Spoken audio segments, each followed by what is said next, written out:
Langkah pertama, kita masukkan air sebanyak 1 liter ke dalam panci. Lalu tunggu sampai airnya mendidih. Setelah airnya mendidih, masukkan coklat bubuk yang sudah kadaluarsa tadi. Lalu aduk hingga coklatnya larut, tidak ada gumpalan. Setelah semuanya sudah merata, masukkan pemanis buatan. Aduk lagi ya sampai semuanya tercampur rata. Huhuy, hari ini daganganku laris manis. Bisa pulang cepet ini mah. Hari ini laku 200 cup. Gimana gak seneng coba kalau setiap hari gini terus? Haha. Ibu, aku mau pesen es coklat Ibu Asih. Kata teman-temanku rasanya manis, udah gitu bikin segar lagi. Boleh sayang, ayo kita beli. Bu Asih, saya mau es coklatnya 1 ya. Anak saya mau coba es Ibu. Katanya sih bikin seger gitu. Wah, boleh Bu. Kebetulan esnya sisa beberapa cup lagi. Saya udah mau tutup.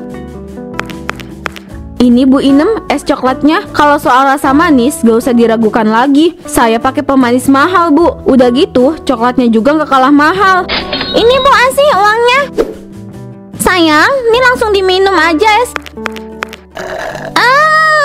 Ini enak banget Bu. Rasa manisnya bikin aku ketagihan. Bener kata teman-temanku, udah gitu bikin segar lagi. Ya udah, kalau emang kamu suka, nanti kita beli lagi ya. Sekarang kita pulang yuk, udah sore. Mari Bu Asih, saya mau pulang dulu ya. Oh, iya Bu. Hati-hati ya Bu Inem. Waduh, udah sore juga masih rame aja nih. Spill rahasianya dong Bu Asih. Ya minimal bahan utamanya lah. Pak Acim ini selalu ngagetin saya. Bapak nggak bisa ya dandan biasa aja. Udah gitu mode rambutnya aneh lagi. Kalau soal itu saya nggak bisa kasih tahu Pak. Ini kan resep rahasia. Terus turun temurun dari buyut saya. Bilang aja kalau emang nggak boleh. Saya juga mau sukses kayak Ibu. Ya emang nggak boleh Pak. Daripada kayak gini, mendingan Bapak coba aja es coklat dagangan saya. Gratis deh kalau buat Pak Acim mah. Nih Pak, es coklatnya. Saya jamin Pak Acim suka sama rasanya. Makasih Bu Asih. Kalau gitu saya mau pergi mangkal dulu ya Bu, di warungnya Pak Jajang. Saya lihat-lihat Pak Acim ini kayak lagi kesel gitu. Kenapa Pak? Pasti Bapak galau lagi karena nggak punya duit ya. Enak aja, saya punya duit kok Pak Jajang. Tadi kan saya tanya resep coklatnya Bu Asih, tapi dia nggak mau ngasih tahu sama saya. Katanya ini resep rahasia. Ya lagian Pak Acim ini ada-ada saja nanya resep dagangan orang yang nggak akan dikasih tahu lah.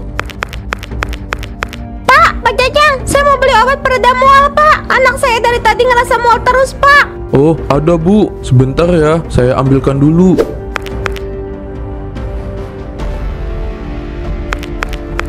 Ini Bu Inem obatnya. Kalau saya boleh tahu, kenapa anak Ibu bisa mual-mual kayak gitu? Emangnya Rina habis makan apa Bu? Seingat saya, tadi itu terakhir minum es coklatnya Bu Asih. Awalnya biasa aja, setelah itu dia ngerasa mual-mual Pak. Waduh, kok bisa ya? Padahal kalau saya beli es coklat Bu Asih, biasa aja tuh. Mungkin emang gak cocok di tubuh anak Ibu. Kayaknya gitu Pak. Ya sudah ya Pak, saya pulang dulu. Uangnya nanti aja ya Pak, saya lupa nih bawa uang.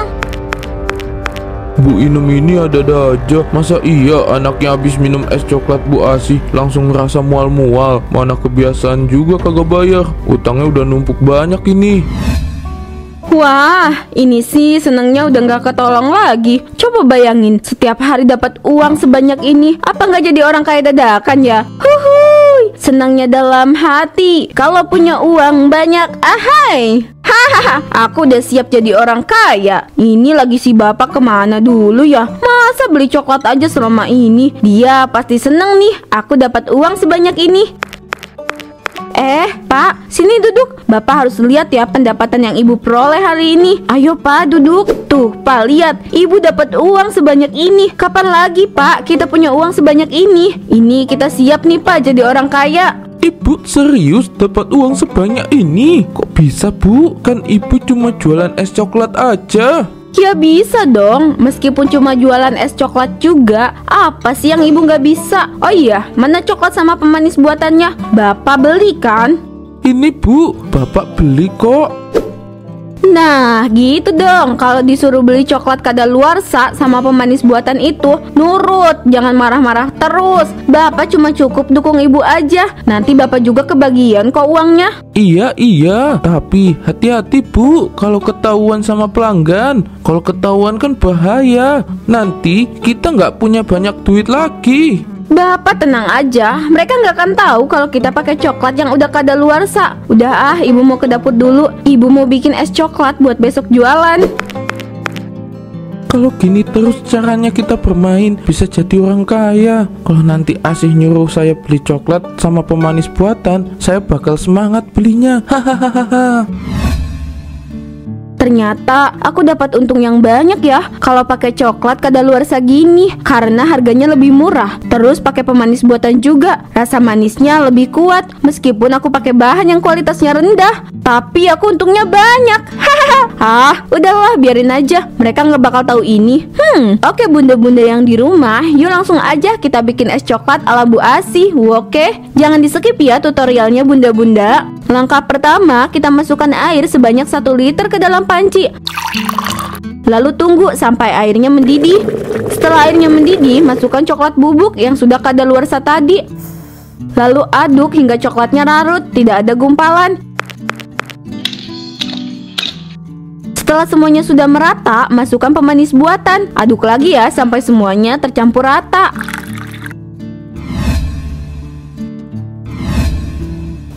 Udah jadi nih es coklatnya. Jangan lupa ya bunda-bunda, banyakin es batunya supaya nggak terlalu kental. Ini dia es coklat ala Bu Asih. Bu Asih gimana sih? Masa anak saya langsung mual-mual setelah minum es coklat yang ibu jual? Ibu pakai coklat yang kualitasnya jelek ya? Bu Inem, ngomong apaan sih Bu? Ya jelas dong saya pakai coklat yang berkualitas. Mana mungkin saya pakai coklat yang kualitasnya jelek. Kalau memang ibu pakai bahan yang berkualitas, anak saya nggak mungkin mual-mual kayak gitu Bu. Apa jangan-jangan Bu Asih pakai pemanis buatan juga ya Bu? Mana ada Bu? Saya pakai pemanis buatan. Itu kan bahaya Bu. Soalnya pemanis buatan rasanya lebih manis daripada gula biasa. Pemanis buatan rasa manisnya bisa 200-600 kali lipat lebih manis. Udahlah, ibu ngaku aja kalau ibu memang pakai pemanis buatan. Anak saya nggak mungkin ngerasa mual-mual gini. Apa jangan-jangan Bu Asih pakai coklat yang kadaluarsa juga ya? Tuduhan apa lagi ini? Emangnya Bu Inem punya bukti kalau saya pakai pemanis buatan? Kalau saya pakai coklat kadaluarsa, Bu Inem ada bukti nggak? Saya itu pakai bahan-bahan yang aman Bu. Ada apa ini? Panas-panas begini malah ribut. Malu diliatin orang nanti. Udah, jangan kayak anak kecil. Aduh, ini ibu-ibu rempong pada kenapa lagi? Nggak biasanya kayak gini. Waduh. Untung saya di tengah, karena 2 orang di sebelah saya udah penuh dengan amarah. Aduh, Pak Acim ngapain sih diem di tengah-tengah kayak gitu? Awas, saya lagi minta penjelasan nih sama Bu Asih. Emangnya kenapa Bu Inem? Minta penjelasan apa? Pasti gara-gara anaknya mual-mual ya? Saya juga sama Bu Inem. Setelah minum es coklat Bu Asih, langsung mual-mual begini. Tuh Bu Asih lihat, Pak Acim aja ngerasa mual kayak anak saya. Udahlah, ibu ngaku aja kalau emang pakai bahan yang kualitasnya jelek. Bu Inem, udah, kita jangan asal nuduh dulu. Kan gak ada bukti yang akurat. Saya emang ngerasa mual-mual setelah minum es coklat Bu Asih, tapi saya nggak berani nuduh karena saya nggak ada bukti. Tuh dengar apa kata Pak Acim, jangan asal nuduh kalau nggak ada bukti. Dasar rempong. Udah sana pergi aja, jangan ganggu saya jualan. Ibu, kenapa kelihatan kesel gitu? Apa ada masalah? Harusnya sih enggak ya. Soalnya ibu dapat uang banyak lagi. Ibu kesel Pak. Tadi siang Bu Inem datang marah-marah sama ibu-ibu karena anaknya mual-mual setelah minum es coklat ibu. Mual-mual? Mungkin karena coklat sama pemanis buatan. Jadi wajar aja anak Bu Inem mual-mual. Hati-hati Bu, nanti orang-orang pada tahu soal ini. Bisa-bisa es coklat ibu sepi loh nanti. Tenang aja Pak, lagian Bu Inem gak ada bukti yang akurat. Dia kan cuma nuduh ibu gitu. Ya tetap aja harus hati-hati Bu. Besok di kampung kita bakal ngadain acara besar-besaran. Ibu bakal jualan di lapang utama Pak. Bapak tunggu di rumah aja ya. Kalau acaranya udah selesai, baru deh Bapak jemput ibu. Kayaknya kalau untuk besok kita pakai bahan berkualitas saja Bu. Bapak takut banyak orang-orang yang tahu nanti kalau ibu pakai bahan yang nggak aman. Mana bisa gitu Pak? Yang ada kita rugi loh. Nggak, ibu nggak mau pakai bahan yang berkualitas. Lagian mereka juga nggak bakal tahu Pak. Ya udah, terserah ibu aja deh.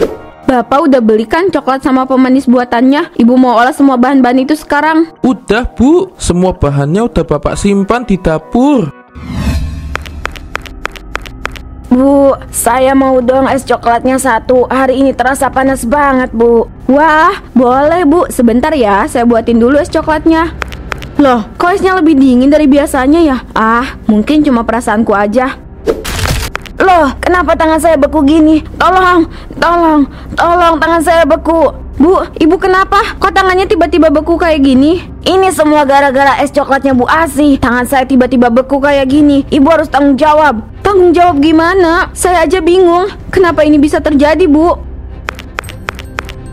Ini ada apa lagi sih ini? Kenapa ribut-ribut kayak gini? Terus kenapa tangan ibunya bisa beku kayak gitu? Ini Pak, tangan saya beku gara-gara pegang es coklatnya Bu Asih. Apa? Kok bisa Bu? Kenapa bisa beku kayak gitu? Bu Asih, gimana ini? Aduh, saya juga nggak tahu Pak Acim. Ini tiba-tiba kejadian aja. Saya juga bingung Pak. Aduh, gimana ini? Apa yang harus saya lakuin? Sebenarnya apa yang sedang terjadi saat ini? Bu Asih, jangan diem aja. Ini pelanggan ibu tangannya beku gara-gara es coklatnya yang ibu jual. Saya juga lagi mikir Pak, gimana caranya ngatasi semua ini? Pak Jajang, ayo kita ke lapangan utama, Pak. Katanya di sana ada kejadian yang tidak masuk akal yang terjadi pada pelanggannya Bu Asih. Kejadiannya nggak masuk akal itu gimana, Bu? Gini Koko, katanya ada pelanggan Bu Asih yang beli es coklat dia, tapi pas dia nerima esnya, tiba-tiba tangannya jadi beku. Kenapa bisa begitu, Bu Inem? Emang ada apa sama es coklatnya Bu Asih? Orang-orang di sana juga nggak tahu Koko. Mereka sekarang lagi bingung, apalagi kejadian ini benar-benar di luar nalar manusia. Waduh, kok ini aneh banget ya? Masa cuma pegang es coklat Bu Asih tangannya bisa beku gitu sih? Kayaknya ada yang gak beres nih. Ya udah, sekarang kita langsung ke sana aja. Koko penasaran pengen lihat secara langsung. Tapi Pak, masa iya kita jalan kaki pakai motor Bapak lah, jangan pelit-pelit kendaraan. Bilang aja Bu Inem, pengen nebeng ke saya, terus dengan alasan ngasih tahu momen langka ke saya. Kok Bapak bisa tahu Pak? Ya lagian kan cuma nebeng ke lapangan aja Pak, masa nggak boleh? Iya Pak Jajang, ajak aja Bu Inem, kasihan dia. Ya udah, ayo Bu Inem, kita berangkat. Hehe, makasih ya Koko. Kenapa tubuh saya terasa dingin sekali? Ada apa ini? Apakah ini teguran dari Allah buat aku? Pak, Bu, tolong saya. Tubuh saya rasanya dingin sekali. Pak Acim, tolong panggil suami saya untuk kesini. Dia sekarang ada di rumah. Baik Bu Asih, saya akan ke rumah ibu sekarang. Aduh, kenapa es coklatnya malah jadi meluap gini? Udah gitu berhamburan ke sana kemari. Tolong, kaki saya nggak bisa digerakin. Toh. Astagfirullah, Pak Jajang, lihat kan, Bu Asih membeku di dalam balok es. Ini bisa aja buat Bu Asih, karena mungkin dia sudah berbuat curang terhadap pelanggannya. Kayaknya ini memang ajaib untuk Bu Asih, tapi kenapa harus beku kayak gitu ya? Saya juga nggak tahu Bu, sebenarnya apa yang telah dilakukan Bu Asih sampai dia mendapatkan azab seperti ini. Bu Asih itu pakai coklat kadaluarsa sama pemanis buatan untuk es coklatnya. Loh, Koko, kamu tahu dari mana? Aku tahu dari ibu-ibu di kampung, Pak. Tapi sejak kapan kamu main sama ibu-ibu? Aduh, udah Pak Jajang, jangan dulu nanya-nanya, agak penting. Sekarang kita pikirin gimana caranya Bu Asih keluar dari dalam balok es itu. Hanya Allah yang bisa mengeluarkan Bu Asih dari dalam sana. Kita nggak akan bisa, Bu Inem. Aduh, ini lagi Pak Acim lama banget sih ke rumah Bu Asihnya. Padahal kan jaraknya nggak jauh. Sabar, bentar lagi mereka sampai kok. Minum kopi siang-siang gini emang paling nikmat deh. Udah gitu, sekarang saya jadi orang kaya, punya banyak duit karena istri saya yang jago apa aja. Hahaha. Tapi kok istriku jam segini belum pulang ya? Apa caranya selama itu? Atau dia asik jualan sampai lupa pulang? Pak Oni, ayo kita ke lapangan utama. Bu Asih, Pak, Bu Asih, istri saya kenapa Pak Acim? Dia kan lagi jualan di sana. Kenapa Bapak kayak khawatir gitu? Itu Bu Asih, kayaknya dia kena azab deh Pak. Soalnya sekarang istri Bapak lagi ngalamin hal yang aneh banget Pak. Kena azab gimana ya? Hal aneh apa? Coba jelasin sama saya Pak Acim. Jangan ngomong setengah-setengah kayak gitu. Bu Asih Pak, Bu Asih membeku di dalam balok es raksasa. Apa? Istri saya membeku dalam balok es? Apa ini benar azab buat dia? Karena selama ini dia berbuat curang. Berbuat curang gimana Pak? Saya perlu tahu. Soalnya saya juga pelanggan Bu Asih. Pak Oni, tunggu Pak, saya butuh penjelasan. Bapak jangan pergi gitu aja. Apa jangan-jangan dugaan Bu Inem selama ini benar kalau Bu Asih menggunakan coklat kadaluarsa sama pemanis buatan? Kalau benar emang gitu, Bu Asih pantas dapat azab ini. Biar dia kapok. Suruh siapa berbuat curang terhadap pelanggan? Ah, udahlah, saya juga harus ke sana. Pasti keadaannya makin di luar nalar nih. Ya Allah, Ibu, kenapa Ibu jadi beku kayak gini? Apa semua ini terjadi karena Ibu telah berbuat curang kepada pelanggan? Pak Oni yang sabar ya, mungkin ini azab untuk Bu Asih.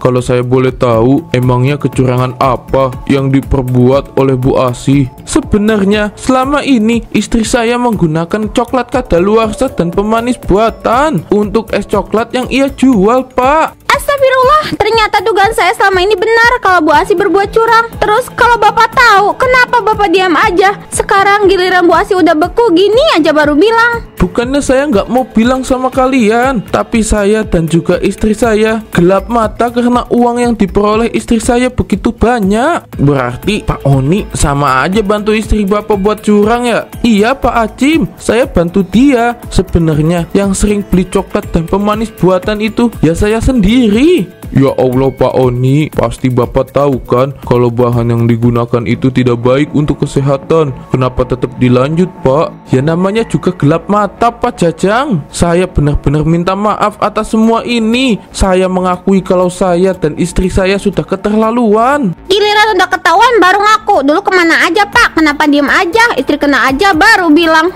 dasar tukang tipu. Shh, udah. Sekarang kita cukup saling memaafkan satu sama lain. Jangan kayak anak kecil gitu Bu Inem. Saya tahu Bu Inem pasti marah sama saya dan istri saya. Tapi saya benar-benar minta maaf ya Pak, Bu. Udah. Sekarang kita pulang aja. Kalau gitu Bu Asih mungkin di sini aja dulu. Karena nggak mungkin kalau kita bawa. Padahal ini udah beberapa hari, tapi esnya belum mencair juga. Padahal kan terkena sinar matahari. Saya juga nggak ngerti Bu Inem, kenapa nggak cair-cair ya esnya. Pak, Bu, sekali lagi saya minta maaf ya. Tolong maafin kesalahan istri saya. Pak Oni tenang aja, kita semua udah maafin Bapak sama Bu Asih kok. Alhamdulillah, terima kasih ya Pak, Bu. Untuk ini saya akan biarkan di sini saja, biar orang-orang yang melihat bisa menjadikan pembelajaran. Saya akan biarkan istri saya yang beku ini tetap di sini. Sama-sama Pak Oni. Ya udah, ayo kita pulang Pak, Bu. Sekarang, aku hanya bisa menyesal telah melakukan kecurangan pada pelangganku. Sekarang, aku kena ajab dari Allah. Tapi ini membuatku tersadar kalau kecurangan hanya akan membawaku pada ajab yang tak dapat aku hindari. Semoga mereka benar-benar memaafkan kesalahan yang telah aku perbuat.